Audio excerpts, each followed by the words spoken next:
sahabat GPIB dimanapun Anda berada. Saya yakin dan percaya sahabat-sahabat GPIB tentunya ada dalam kasih dan tuntunan dan penyertaan Tuhan. Mengawali hari yang indah ini, saya mau mengajak sahabat-sahabat GPIB untuk membaca dan merenungkan kebenaran firman Tuhan yang terambil dalam kitab Ibrani, pasalnya yang ke-13, ayatnya yang ke-6. Namun sebelumnya marilah kita mohon bimbingan Roh Kudus Tuhan. Kita berdoa. Bapa di surga, kami bersyukur karena kasih dan anugerah Tuhan Yesus selalu ada menyertai dan memberkati kehidupan kami dan juga sahabat-sahabat GPIB dimanapun berada. Hari ini hamba akan membaca dan merenungkan kebenaran firman-Mu. Kiranya Tuhan memberkati dan menyertai juga sahabat-sahabat GPIB sebagai pendengar perenungan firman ini, sehingga lewat firman-Mu yang kami baca dan renungkan, kami diberkati oleh Tuhan. Kami yakin dan percaya Tuhan Yesus tahu apa yang sedang kami alami dan sedang kami gumuli. Bersabdalah kepada kami ya Tuhan, karena kami telah siap untuk mendengarkan kebenaran firman-Mu. Amin. Kitab Ibrani pasal yang ke-13 ayat yang ke-6 menyatakan demikian. Sebab itu dengan yakin kita dapat berkata, Tuhan adalah penolongku, aku tidak akan takut. Apakah yang dapat dilakukan manusia terhadap aku? Demikian pembacaan firman Tuhan, terpujilah Kristus. Sahabat-sahabat GPIB dimanapun Anda berada,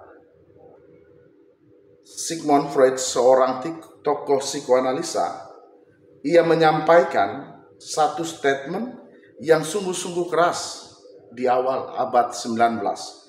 Ia menyampaikan bahwa orang yang beragama adalah orang yang mengalami penderitaan sakit jiwa.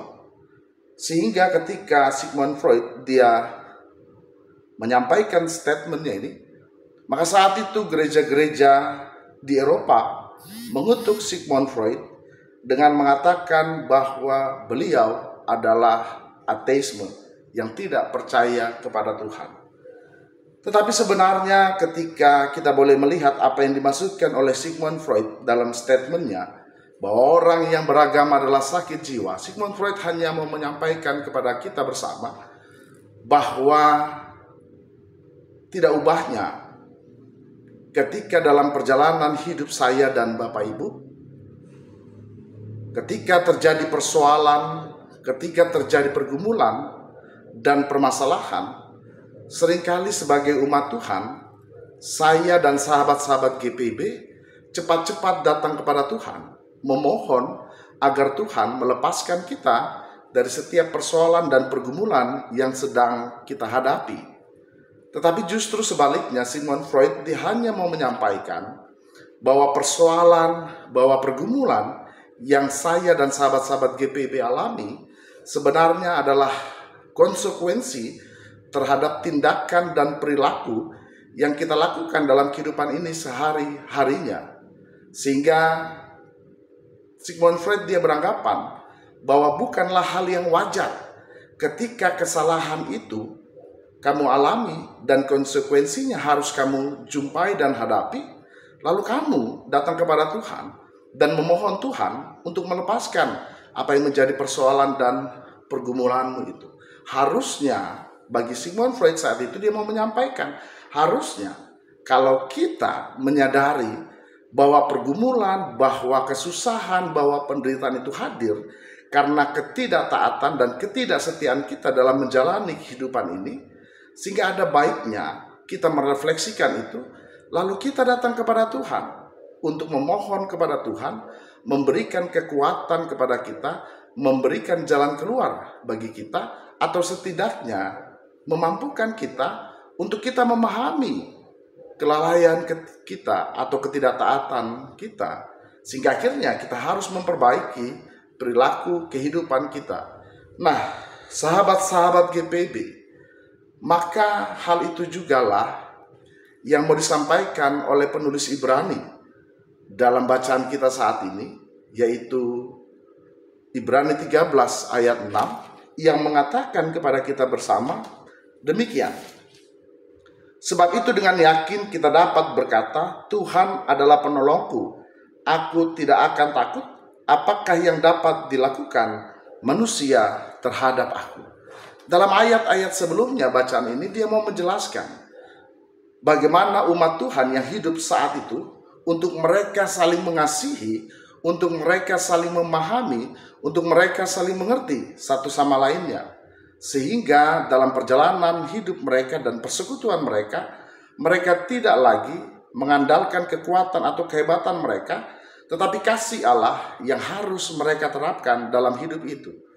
Nah, Bapak, Ibu, dan saudaraku, maka saya pun teringat lewat kebenaran firman Tuhan ini, bahwa tidak jarang dalam perjalanan hidup ini, seringkali kita hanya mengalami satu persoalan, yaitu bagaimana saya harus memahami dan mengerti keberadaan orang lain. Tapi persoalannya adalah seringkali saya mau agar orang lain mampu memahami dan mengerti keberadaan saya. Tetapi di balik itu penulis Ibrani ini dengan sungguh-sungguh sangat yakin ketika umat Tuhan dia boleh melakukan apa yang menjadi kehendak Tuhan dalam seluruh perjalanan kehidupannya, maka dia punya satu pengakuan dan keyakinan iman bahwa Tuhan adalah penolongnya. Saya sungguh yakin. Sahabat-sahabat GPB pun harus yakin bahwa Tuhan adalah penolong kita, bukan orang lain. Kalau memang orang lain, maka Tuhanlah yang akan menggerakkan orang lain untuk menjadi perpanjangan Tuhan agar menolong saya dan sahabat-sahabat GPB dimanapun berada. Tapi kunci utamanya adalah bagaimana saya dan sahabat-sahabat GPB dalam menjalani kehidupan ini tidak lagi memakai hikmat dunia, tapi bagaimana saya dan sahabat-sahabat GPB mampu mengandalkan hikmat Tuhan dalam perjalanan kehidupan ini. Mungkin sahabat-sahabat GPB bertanya, apa bedanya hikmat Tuhan dan hikmat dunia? Saya sering kali menjawab pertanyaan ini dengan mengatakan bahwa hikmat dunia hanya berbicara soal untung dan rugi atau benar dan salah. Dan itu sungguh berhikmat bagi dunia ini. Tapi ketika ditanya apa itu hikmat Tuhan, maka jawabannya hanya satu kata, yaitu kasih. Tidak melihat untung, tidak melihat rugi, tidak melihat benar, dan tidak melihat salah. Tetapi bagaimana saya bisa memahami, saya bisa mengerti sahabat-sahabat dan saudara-saudara saya lewat kasih Allah. Sehingga akhirnya saya dan sahabat-sahabat GPB sungguh akan mengakui, sungguh akan mengatakan bahwa Tuhan adalah penolongku. Aku tidak akan takut. Kalaupun saya jatuh, saya tidak akan sampai tergeletak, karena ada tangan Tuhan yang menopang. Sehingga sahabat-sahabat GPB, pada akhirnya penulis kitab Ibrani ini dengan lantang dia mengatakan, apakah yang dapat dilakukan manusia terhadap aku?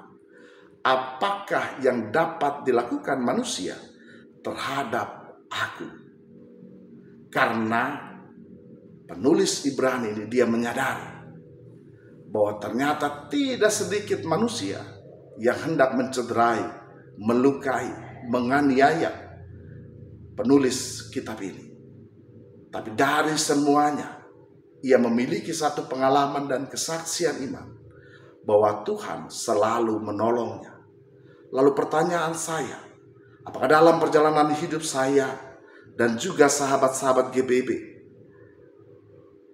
apakah yang sudah kita lewati dan kita lalui, harusnya itu menjadi satu pengalaman iman dan kesaksian kita bersama bahwa ternyata Tuhan Yesus tidak pernah meninggalkan saya dan Bapa itu. Sehingga dengan demikian saya yakin dan percaya ketika saya dan sahabat-sahabat GPB dimanapun kita berada, ketika kita boleh saling memahami dan mengerti sesama umat Tuhan ataupun umat lainnya, maka saya yakin dan percaya itulah yang dikehendaki Tuhan. Sehingga akhirnya kita mampu menciptakan kehidupan ini untuk kita saling berbagi kasih. Tentunya apa yang menjadi kesusahan, apa yang menjadi kesulitan saudara kita, itu juga akan menjadi kesulitan dan kesusahan kita bersama. Dengan demikian akan terjadilah keseimbangan yang Tuhan kehendaki, dan kita dimanapun berada tetap menjadi berkat Tuhan. Kiranya Tuhan menyertai dan berkati saudara dan sahabat-sahabat GPB dimanapun berada. Amin. Kita berdoa. Terima kasih ya Tuhan untuk firman-Mu. Biarlah lewat firman-Mu ini kami dikuatkan, kami dipulihkan, sehingga akhirnya kami menyadari bahwa Tuhan adalah penolong kami yang sejati. Kami tidak akan takut. Hanya yang Tuhan inginkan, kami melakukan apa yang menjadi kehendak Tuhan dalam kehidupan kami. Diberkatilah kami, diberkatilah sahabat-sahabat GPB yang menyaksikan Morning Call saat ini. Sehingga dimanapun kami berada, apapun yang kami alami, Tuhan ada bersama dengan kami. Kami ingat janji Tuhan, kalaupun kami jatuh tidak akan sampai tergeletak, karena ada tangan Tuhan yang menopang. Habis hujan akan tampak pelangi. Namun dibalik itu semua ya Tuhan, ajarlah kami untuk kami mampu melakukan kasih-Mu dalam kehidupan kami. Agar kami tidak berhitung untung dan rugi, benar dan salah, tetapi kami mampu memahami dan mengerti sesama kami. Terima kasih ya Tuhan, berkatilah kami sepanjang hari ini, sehingga kami ada dalam naungan dan kasih sayang Tuhan. Di dalam nama Anak Yesus Kristus kami berdoa dan bersyukur. Amin. Tuhan menyertai, Tuhan memberkati sahabat-sahabat GPB dimanapun berada. Ingat janji Tuhan. Tuhan adalah penolongku, dan aku tidak akan takut untuk menjalani kehidupan ini. Berbagi kasih itulah yang dikehendaki oleh Tuhan. Karena firman-Nya Dia mengatakan, kasihlah Tuhan Allahmu dengan segenap hatimu, dan kasihilah sesamamu manusia. Shalom, Tuhan memberkati.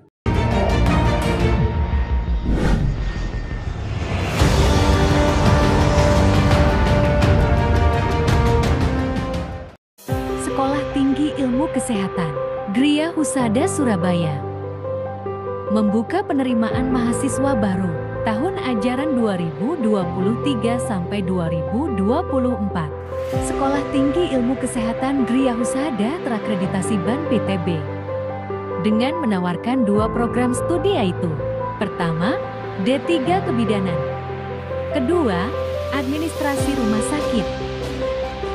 Ada juga fasilitas yang memadai seperti asrama putri, perpustakaan, gazebo dan hotspot area, dan masih banyak lagi. Pendaftaran gelombang pertama dibuka pada Desember 2022 sampai Februari 2023. Gelombang kedua dibuka pada Maret 2023 sampai Mei 2023. Gelombang ketiga dibuka pada Juni 2023 sampai September 2023. Untuk informasi lebih lanjut dapat menghubungi nomor di bawah ini.